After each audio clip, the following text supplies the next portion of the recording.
ನಮಸ್ತೆ ವೀಕ್ಷಕರೇ, ಎಲ್ಲರಿಗೂ ಮಕರ ಸಂಕ್ರಾಂತಿ ಹಬ್ಬದ ಶುಭಾಶಯಗಳು. ಸೂರ್ಯ ಮಕರ ರಾಶಿಗೆ ಪ್ರವೇಶ ಮಾಡುವ ಈ ಸುದಿನವನ್ನು ನಾವು ಮಕರ ಸಂಕ್ರಾಂತಿ ಅಂತ ಆಚರಿಸ್ತೀವಿ.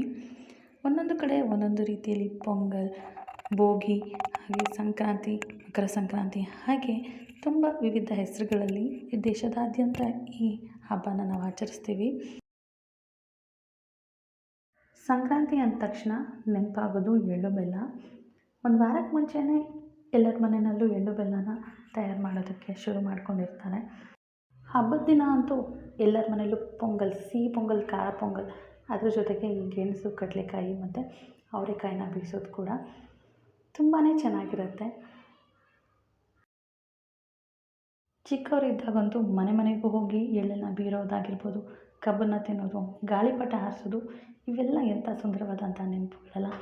ಈ ಹಬ್ಬ ಅಂದರೆ ಇವೆಲ್ಲನೂ ಒಂದು ಸತಿಗೆ ಬಂದು ಹೋಗುತ್ತೆ ನೆನಪಿನಲ್ಲಿ.